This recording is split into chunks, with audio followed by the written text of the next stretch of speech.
a cancer patient myself, knowing exactly what these women feel, and then being able to use my art to do this for them, it's very therapeutic for me. They get off my table and they look in the mirror and they see what their breast looked like before surgery.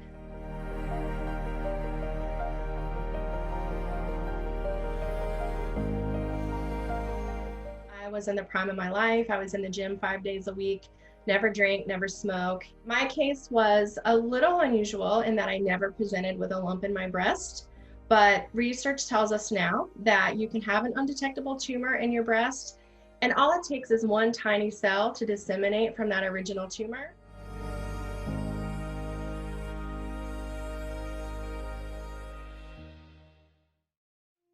To wake up every day knowing that you are one day closer to that day that you no longer walk on this earth is tiring.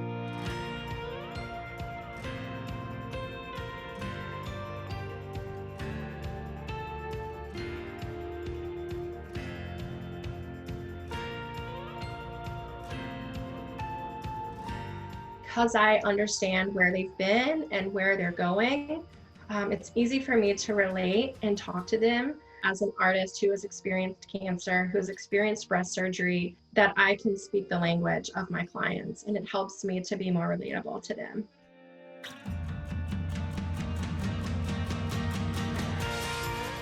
Part of the work that I do as well is helping to fund research specifically in the arena of metastatic breast cancer, hoping to be able to create therapies that will give patients like me more options.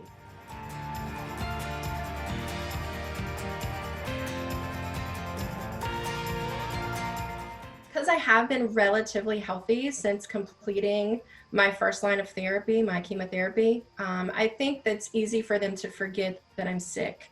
I look healthy, I have my hair back, and I do all the things that normal people do. I just happen to have this underlying condition. I found gratitude in the fact that they're able to just have a normal relationship with me and it's not all about cancer. My first piece of advice to anyone going through this is find someone else who's going through the same thing and develop a relationship so that you can have these open and honest conversations and be your authentic self.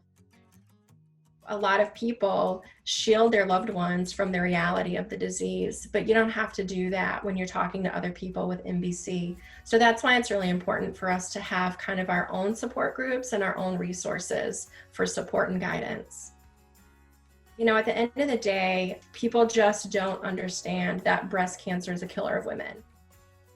I would love to live long enough to see the day that we are able to transition this disease to one that's chronic versus terminal. And if not for me, for my kids, for you, for your kids,